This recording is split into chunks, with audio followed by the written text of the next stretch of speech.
Hello friends, WS Cube Tech के channel पे मैं सुरेंद्र आपका एक बार फिर से वेलकम करता हूं। फ्रेंड्स, आज हम लोग बात कर रहे हैं अपने क्लास 7th के कंप्यूटर एजुकेशन के चैप्टर फर्स्ट को। इससे पहले दोस्तों आप लोगों ने एक और वीडियो देखा होगा जिसमें हम लोगों ने बात करी थी कंप्यूटर सिक्योरिटी को लेकर के बहुत सारे टॉपिक्स को। आपको याद होगा उसके लास्ट में मैंने आपसे कहा था कि हम लोग अपने अगले वीडियो में डिस्कस करेंगे वायरस के कुछ और चीजों को लेकर के, वायरस को लेकर के हम लोग कुछ और डिस्कस करेंगे, कुछ और बातें हैं जो मैं आपको बताना चाहता हूं। तो दोस्तों आज हम लोग स्टार्ट करते हैं। हम लोग यहाँ पर बात करते हैं सबसे पहले वायरस की हिस्ट्री को लेकर के। याद होगा वैसे मैंने आपसे कहा था कि वायरस जो है उसकी एक फुल फॉर्म होती है जो आपके पास होती है vital information resource under seize.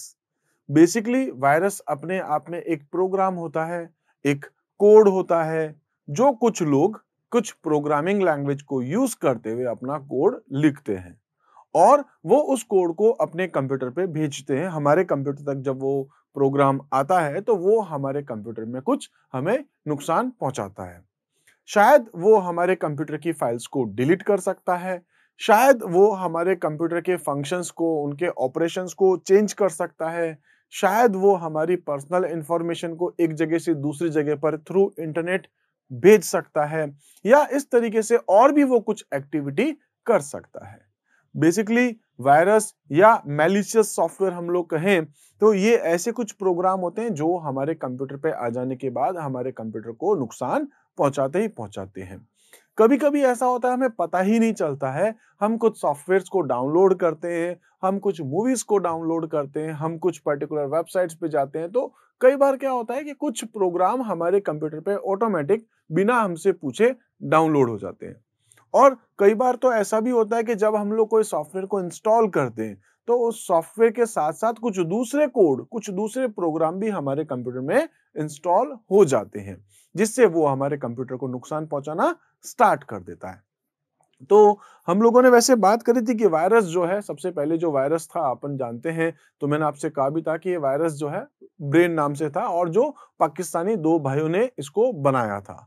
आज हम लोग बात करते हैं वायरस की हिस्ट्री के बारे में कुछ और, तो हम लोग कह सकते हैं कि traditional computer virus were first widely seen in the late 1980s। ठीक है, 1980s के लास्ट में हमें यहाँ पर पता चला और हम लोगों ने ट्रेडिशनल कंप्यूटर जो वायरस है उसको देखा। तो देखिए ट्रेडिशनल कंप्यूटर वायरस मतलब जो वायरस हम लोग बोलते हैं, जब जब हम लोग वायरस वर्ड यूज करते हैं तो हमारे दिमाग में आता है कि वायरस ऐसे कोड, ऐसे प्रोग्राम होते हैं जो हमारे कंप्यूटर को नुकसान पहुंचाता है। जो मैं आपसे अभी कह रहा था कि पाकिस्तानी 2 ब्रदर्स ने जो यहाँ पर जो है बनाया है इस वायरस को, इस प्रोग्राम को, तो एक्चुअल में उनका मोटो ये नहीं था कि किसी कंप्यूटर को नुकसान पहुंचाना। उन्होंने बेसिकली प्रोग्रामिंग के थ्रू एक पर्टिकुलर मैसेज को जनरेट करवाया था, मतलब उससे किसी कंप्यूटर को नुकसान नहीं होना था। बट फिर कुछ लोगों को लगा कि यार हम लोग ऐसा भी कर सकते हैं कि जैसे इन्होंने मैसेज डिस्प्ले कराया है, हम कंप्यूटर की कोडिंग में या कंप्यूटर के प्रोग्राम को यूज करते हुए अपने कंप्यूटर के ऑपरेशंस को बदल सकते हैं। तो जो ट्रेडिशनल टाइप की जो हम लोग बात करें, ट्रेडिशनल कंप्यूटर वायरस, ये वो वायरस है जो एक्चुअल में हमारे कंप्यूटर को नुकसान पहुंचाता है। तो सबसे पहले जो वायरस हम लोगों ने देखा है स्टार्टिंग, अगर हम बात करें 1980s के लास्ट में, ठीक है, तो लेट 1980s सम वायरस लाइक, यहाँ पर अपन यहाँ पर इस नाम को देख सकते हैं जो है आपके पास मेलिसा वायरस। ठीक है, तो मेलिसा वायरस जो है वो 1980s लास्ट में हम लोगों ने देखा और ये बेसिकली एक ट्रेडिशनल वायरस था जो हमारे कंप्यूटर को नुकसान पहुंचाता है। बेसिकली अगर बात करें इन 1999 was spectacular in its attack, तो ये जो है वो मार्च 1990 में जब इसने अटैक किया तब हमें पता चला कि यार इस टाइप का एक वायरस भी है। ठीक है, बात कर सकते हैं Melissa spreads in Microsoft word document. तो ये जो आपके पास वायरस है वो माइक्रोसॉफ्ट वर्ड के डॉक्यूमेंट के साथ अटैच करके भेजा गया था, ईमेल प्रोग्राम के साथ। यानी एक ईमेल के साथ इसको अटैच कर दिया गया इस प्रोग्राम को और माइक्रोसॉफ्ट के डॉक्यूमेंट के साथ इसको भेजा गया था। अब यहाँ पर आपके पास एक इमेज है जिसमें आप लोग देख पा रहे हैं कि कैसे जो है एक लिस्ट डॉक्यूमेंट नाम की फाइल है और साथ में यहाँ पर एक और फाइल है। इस फाइल के अंदर यहाँ पर कुछ कोड लिखा गया था, कुछ प्रोग्राम लिखा गया था और ये प्रोग्राम ईमेल के थ्रू हमारे कंप्यूटर पे जब आया तो हमारे कंप्यूटर को नुकसान पहुंचाना स्टार्ट किया इसने। ठीक है, आई थिंक बेसिक सी चीजें हैं, आपको अच्छे से समझ में आ रहा होगा। ईमेल का एक फॉर्मेट है, उस टाइम पर ईमेल का फॉर्मेट ऐसा ही होता था, आज के जीमेल की तरह नहीं। ठीक है, इसी टाइप से अगर हम लोग बात करें तो नेक्स्ट की अगर हम लोग देखें तो अपने पास यहाँ पर आएगा जिसमें हम बात करेंगे एक और वायरस को लेकर के। ये जो वायरस है इसका नाम है आई लव यू, ठीक है। अब इसने नाम ही जानबूझ के ऐसा चूज किया कि कोई भी पर्सन इस फाइल को ओपन करे बिना नहीं रह सकता है, तो उन्होंने नाम ही ऐसा चूज किया। इसमें क्या था अगर अपन देखें तो यहाँ पर इसने एक ईमेल किया, आई लव यू मैसेज लिखा है और वहां पर जो है फ्रॉम टू समथिंग ये देख सकते हैं, सब्जेक्ट आई लव यू और फिर उसके बाद कमिंग फ्रॉम मी, और यहाँ उसने एक जो है वो टेक्स्ट फाइल की तरह उसने उसको डिस्प्ले किया है, लिखा है love letter for you dot T dot आगे करके वीबीएस नाम की फाइल और इसने बनाई है। तो बेसिकली इसने क्या करा, एक प्रोग्राम बनाया और इसने ये टारगेट किया कि मैं आई लव यू नाम से अगर किसी को ईमेल सेंड करूं तो हर पर्सन एक बार उसको ओपन करके देखेगा शायद। तो इस तरीके से उसने उसका नाम ही ऐसा रखा है। तो क्या है, the I love you virus which appeared on May 4, 2000 was even simpler, बिल्कुल सिंपलर था। It contained a piece of code as an attachment, ठीक है। अटैचमेंट में आपके पास कुछ कंटेंट था। People who double clicked on the attachment launch the code, ठीक है। जो भी अटैचमेंट के ऊपर डबल क्लिक करेगा तो उसका जो कोड है वो लॉन्च कर दिया जाता था। It then send copies of itself to everyone, और उसके बाद वो दूसरों को ईमेल भेजना स्टार्ट करता रहता था। तो इस तरीके से आपके पास जो है एक वायरस था जिसका नाम था आई लव यू वायरस। ऐसे ही अगर हम बात करें नेक्स्ट तो आपके पास आता है वॉर्म। वॉर्म जो है आप जानते होंगे एक इस टाइप का वायरस होता है, इस टाइप का आपके पास एक प्रोग्राम होता है जो अपनी खुद की कॉपी बनाता रहता है, रेप्लिका क्रिएट करता है। ये अपनी खुद की कॉपी बनाता है और वो कॉपी जो है इतनी ज्यादा हो जाती है कि हमारा कंप्यूटर जो है उसकी मेमोरी को ये फुल कर देगा, जिससे हमारा कंप्यूटर अब थोड़ा काम करना स्लो हो जाएगा और एक टाइम ऐसा भी आ सकता है कि हमारा कंप्यूटर पूरा हैंग हो जाए, ठीक है। तो वॉर्म क्या है, worms are stand alone malicious program. देखिए मैलिशियस मतलब ऐसे प्रोग्राम जो हमारे कंप्यूटर को नुकसान पहुंचाते हैं, और मैंने आपको कहा भी था मैलिशियस सॉफ्टवेयर को हम लोग कहते हैं यहाँ मालवेयर, ठीक है। तो कहीं कहीं आप नाम पढ़ेंगे शायद मालवेयर, तो मालवेयर मतलब मैलिशियस प्रोग्राम या मैलिशियस सॉफ्टवेयर। तो हम लोग कह रहे हैं worms are stand alone malicious program that can self replicate. ये क्या करता है, खुद की ही कॉपी बनाता है। एंड तो या हम लोग कह सकते हैं कि propagate via computer network without human help, जो बिना ह्यूमन हेल्प के हमारे कंप्यूटर पे आता है और हमारे कंप्यूटर को ये नुकसान पहुंचा सकता है। Once a worm has made its way onto your system, usually via a network connection or as a downloaded file, तो ये आपके पास जो है वो नेटवर्क कनेक्शन से या फिर डाउनलोडेड फाइल्स की थ्रू जो है हमारे कंप्यूटर पे आता है और हमारे कंप्यूटर को नुकसान पहुंचाता है। It can then make multiple copies of itself and spread via the network or internet connection, infecting any inadequately protected computers and server on the network। तो ये अपनी कॉपी बनाता है नेटवर्क के थ्रू, या हम लोग कह सकते हैं कि सर्वर वगैरह इन सब को जो है वो फुल करने के लिए बनाया जाता है। स्पेशली ये हमारे कंप्यूटर की मेमोरी को फुल करने के लिए, हमारे कंप्यूटर को स्लो करने के लिए बनाया जाता है। इसी टाइप से अगर अपन बात करें तो नेक्स्ट आता है आपके पास ट्रोजन हॉर्स। ट्रोजन हॉर्स एक टाइप का ऐसा वायरस होता है जो क्या करता है कि दिखता है कि ये बिल्कुल अच्छे काम के लिए बनाया गया, जैसे कि ऐसा लगेगा ये बहुत हेल्पफुल सॉफ्टवेयर है। ऐसा शो करेगा कि इस सॉफ्टवेयर को जब आप यूज करेंगे तो आपको लगेगा एकदम फन क्रिएट कर रहा है, ये मजा आएगा आपको इन सॉफ्टवेयर को देखते हुए। कुल मिलाकर के ये शो ऐसा करता है कि ये बहुत अच्छा सॉफ्टवेयर है, लेकिन एक्चुअल में ये हमारे कंप्यूटर को नुकसान पहुंचाता है, ठीक है। तो हम लोग कह सकते हैं ट्रोजन हॉर्स क्या हो गया, the Trojan horse at first glance will appear to be useful software, ठीक है। कैसा शो करता है कि अपना प्रोग्राम जो है वो यूजफुल सॉफ्टवेयर है, but will actually do damage once install और रन ऑन योर कंप्यूटर, ठीक है। दिख रहा है यूजफुल है बट ये एक्चुअल में अपने कंप्यूटर को डैमेज करेगा। Some Trojans are designed to be more annoying than malicious, like changing your desktop, adding silly active desktop icons। इसके अलावा ये इससे भी कुछ ज्यादा काम करता है ट्रोजन्स, ठीक है। तो मैंने आपको याद होगा बताया भी था कि एक ज्यूस नाम का आपके पास ट्रोजन होता है जो सबसे ज्यादा डेंजरस होता है। इसी तरीके से कह सकते हैं और they can cause serious damage bye deleting files and destroying information on your system. तो आपके कंप्यूटर सिस्टम से किसी फाइल को डिलीट भी कर सकता है, फाइल को डिस्ट्रॉय कर सकता है। इस टाइप के कुछ सीरियस डैमेजेस भी ये ट्रोजन जो है वो कर सकता है।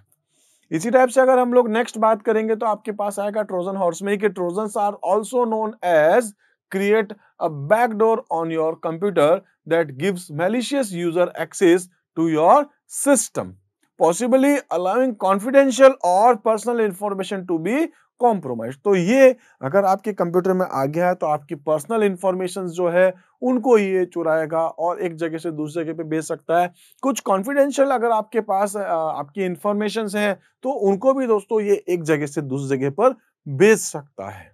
इसी टाइप से हम लोग कह सकते हैं unlike virus and worms, trojans do not reproduce by infecting other files, not do they self replicates. तो ये अपनी कॉपी भी नहीं बनाता है।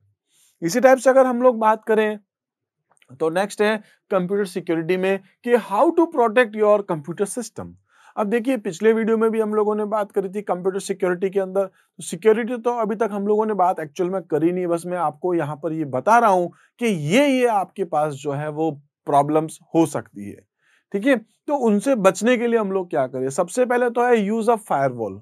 फायरवॉल क्या होता है ज्यादा डिटेल में मैं आपको अपने अगले वीडियो में बताने वाला हूं, लेकिन यहाँ हम लोग थोड़ी सी बात करेंगे कि फायरवॉल क्या होता है कि जब हम लोग इस तरीके से हमारा जो कंप्यूटर सिस्टम जब हम लोग चला रहे होते हैं, कुछ लोग इंटरनेट के थ्रू हमारे कंप्यूटर को एक्सेस करते हैं, तो हम नहीं चाहते कि कोई बाहर से इंटरनेट के थ्रू हमारे कंप्यूटर को डायरेक्ट एक्सेस कर सके। तो उसके लिए हम लोग क्या करते हैं, यहाँ पर एक फायरवॉल बना देते हैं। फायरवॉल बेसिकली एक प्रोग्राम होता है, ठीक है, जो आपके विंडोज ऑपरेटिंग सिस्टम में इनबिल्ट आता भी है। तो ये क्या करता है, बाहर से डायरेक्ट कोई आपके कंप्यूटर को एक्सेस नहीं कर सके। उसके लिए अगर कोई एक्सेस करवाना आप चाहते हो तो फिर आपको उसको परमिशन देनी होती है। बिल्कुल वैसे ही जैसे आप मोबाइल में जब कोई ऐप इंस्टॉल करते हो तो आपसे परमिशन मांगता है, मैं आपका ये वो सब यूज करूंगा या उसको एक्सेस करूंगा, आप अलाउ करते हो तो ही वो उसको एक्सेस कर सकता है। तो ऐसे ही कोई पर्सन डायरेक्ट एक्सेस नहीं कर सकता, उसको बीच में रोकने के लिए आपने क्या बना रखा है, फायरवॉल। तो फायरवॉल को हम लोग अगले वीडियो में और डिस्कस भी करेंगे, अपना एक टॉपिक भी आएगा। आपको फायरवॉल यूज करना चाहिए। दूसरा है इंस्टॉल एंटीवायरस सॉफ्टवेयर। तो एंटीवायरस सॉफ्टवेयर्स ऐसे सॉफ्टवेयर्स होते हैं जो हमारे कंप्यूटर में वायरस को आने से रोकते हैं। आप लोग जानते हैं दोस्तों कि वायरस जो है वो बहुत ज्यादा हमारे कंप्यूटर को नुकसान पहुंचा सकता है। तो उसको रोकने के लिए भी हमारे पास बहुत सारे ऐसे एंटीवायरस सॉफ्टवेयर्स होते हैं। जैसे अगर एक पर्सन वायरस क्रिएट करता है तो वो क्या क्या कोडिंग कर सकता है या वो कंप्यूटर में हमारे को किस तरीके से नुकसान पहुंचा सकता है, उसको रोकने के लिए कोई दूसरी कंपनी जो है वो फिर से कुछ अपने एंटीवायरस प्रोग्राम बनाती है ताकि सामने वाले पर्सन के कोड हमारे कंप्यूटर में इफेक्ट नहीं कर सके। तो एंटीवायरस जो प्रोग्राम है, हालांकि मैं आपको ये भी कहूंगा कि आजकल के जो एंटीवायरस प्रोग्राम है वो केवल एंटीवायरस ही नहीं रह गए, बल्कि बहुत कुछ, बहुत सारी फैसिलिटीज, बहुत सारी सर्विसेज भी आपको प्रोवाइड करवाता है। तो आप सभी लोगों को दोस्तों यहाँ अपने कंप्यूटर के अंदर एंटीवायरस सॉफ्टवेयर को यूज करना ही करना चाहिए। अब अपन बात कर सकते हैं कि एंटीवायरस सॉफ्टवेयर कौन कौन से होते हैं। तो जस्ट अगली स्लाइड में मैं आपको बताऊंगा और भी कुछ नाम जो एंटीवायरस सॉफ्टवेयर के होंगे। इसके अलावा आपको यहाँ एंटी स्पाईवेयर पैकेज को भी इंस्टॉल करके रखना चाहिए। जैसे मैंने आपसे कहा था कि आजकल एंटीवायरस केवल एंटीवायरस नहीं है, बहुत सारी चीजें देते हैं, उसमें वो आपको एंटी स्पाईवेयर के फीचर्स भी देते हैं। स्पाईवेयर क्या होता है, ये भी एक टाइप का वायरस है, एक टाइप का मैलिशियस प्रोग्राम होता है जो हमारे कंप्यूटर पे आएगा और हमारी जो भी पर्सनल इंफॉर्मेशन है वो चुराएगा और इंटरनेट के थ्रू कहीं और भेज देगा। जैसे आप कौन सी वेबसाइट से शॉपिंग करते हो, आपका कार्ड नंबर क्या है, जो आपके पास ओटीपी आता है तो उसकी कॉपी बना के भेज देता है। ठीक है, बहुत सारी चीजें ऐसी होती है जो आप यहाँ देख सकते हैं। तो ये एक स्पाईवेयर पैकेज होता है, इसको भी आपको अपने कंप्यूटर में इंस्टॉल करके रखना चाहिए। इसी टाइप से यूज कॉम्प्लेक्स पासवर्ड। कई बार क्या होता है, हम लोग पासवर्ड बड़े सिंपल करते हैं, 1 2 3 4 5 6, है ना, ये अपने पासवर्ड कितना इजी है, कोई भी ट्रेस कर सकता है। आप जानते भी होंगे कई बार, जैसे आप फेसबुक अगर चलाते हैं या आपका अगर कोई ईमेल अकाउंट है या अगर आप इंस्टाग्राम चला रहे हैं, है ना, तो बहुत सारे अलग अलग एप्लीकेशंस आप यूज करते हैं, वहां पर शायद आपने कुछ पासवर्ड भी सेट किए होंगे। आपके मोबाइल का भी शायद कोई पैटर्न होगा। तो जो पासवर्ड है वो बिल्कुल सिंपल नहीं होने चाहिए। आपको उसके अंदर कुछ न्यूमेरिक यानी कि डिजिट को यूज़ करना चाहिए, कुछ आपको अल्फ़ाबेट्स को यूज़ करना चाहिए जो अपर केस के हो, कुछ लोअर केस के हो, बीच में आपको स्पेशल सिंबल भी ज़रूर यूज़ करिए, ठीक है? जैसे कि सपोज़ मैं एक एग्ज़ाम्पल कह सकता हूँ, आप ये कर सकते हैं कैपिटल ए, स्मॉल ए, 1 2 3 और फिर आपका नाम जो भी है, जैसे मेरा नाम है सपोज़ सुरेंद्र, तो मैं यहाँ पर इस टाइप से एक पासवर्ड बना रहा हूँ और लास्ट में जाके कैपिटल टी ऐसे ही डाल दूँ। तो इस तरीके से मैं यहाँ पर ये देखना चाहता हूँ, ये पासवर्ड हर कोई पर्सन इसको ट्रेस नहीं कर पाएगा। सिंपल सा अगर आप अपना नाम लिख देंगे तो कोई भी उसको ट्रेस कर लेगा, तो ये रिस्की हो सकता है। तो यहाँ पर आपको कॉम्प्लेक्स पासवर्ड को यूज़ करना चाहिए। Keep your operating system updated, या आपके जो भी दूसरे एप्लीकेशन सॉफ्टवेयर हैं, आपके जो ब्राउज़र्स हैं, वो सारे के सारे आपके अपडेटेड रहने चाहिए। देखिए, आप लोग जानते हैं आपके पास जो अभी मोबाइल है, इस मोबाइल के अंदर बहुत सारे सॉफ्टवेयर्स के अपडेट आते रहते हैं। आप अगर एंड्रॉयड चला रहे हैं तो एंड्रॉयड के अपडेटेड वर्ज़न आपको मिलते हैं। अगर आप आईओएस चला रहे हैं तो उसका भी आपको अपडेटेड वर्ज़न मिलता है। हर 2-4 महीने बाद, साल भर बाद उसके अपडेटेड वर्ज़न आते हैं। ब्राउज़र को भी आपको अपडेट करके रखना चाहिए। इसी टाइप से आपको अपने दूसरे जो एप्लीकेशन सॉफ्टवेयर्स हैं, जैसे अगर आप व्हाट्सऐप चलाते हैं, आप यूट्यूब चला रहे हैं या कोई दूसरे जो ऐप चलाते हैं, आपको उसको भी अपडेट करना चाहिए। ठीक है? इसी तरीके से जो आपका ऑपरेटिंग सिस्टम है, जो आपका ब्राउज़र है लाइक गूगल क्रोम है या फायरफॉक्स है या और भी जो दूसरे कोई आप यूज़ कर रहे हैं सफारी वगैरह, तो उनको भी आपको टाइम टू टाइम अपडेट करते रहना चाहिए। जिससे सिक्योरिटी जो है वो और टाइट होती है, कोई दूसरा पर्सन आपके कंप्यूटर को यूज़ नहीं कर सके, आपके कंप्यूटर की जो पर्सनल इन्फॉर्मेशंस है उनको यूज़ नहीं कर सके। बेसिक सी चीज़ें थी, अच्छे से समझ में आया होगा। अब याद रखिएगा, ये कंप्यूटर सिक्योरिटी ये सिर्फ वायरस को लेकर के नहीं था। ये ऐसा भी हो सकता है कि मैं किसी कंपनी में काम कर रहा हूँ और मेरी कंपनी में कुछ लोग जो हैं, वो शायद मेरे कंप्यूटर को नुकसान पहुँचा सकते हैं। ऐसा भी हो सकता है कि मैं अपना कंप्यूटर रख के जाऊँ और रात को कुछ ऐसा सीन हो, जैसे मान के चल सकता हूँ चूहे आ गए। एक सिंपल सा एग्ज़ाम है, चूहे आ गए और उन्होंने मेरे कंप्यूटर के अंदर की जो वायर वगैरह हैं उनको उन्होंने खराब कर दिया। ऐसा भी हो सकता है कुछ शॉर्ट सर्किट की वजह से मेरा कंप्यूटर सिस्टम क्रैश हो जाए, या ऐसा भी हो सकता है मेरी हार्ड डिस्क करप्ट हो जाए, है ना? बैड सेक्टर्स की वजह से। तो उनसे भी आपको अपने डेटा को बचा के रखना है ऐसी सिचुएशन में भी।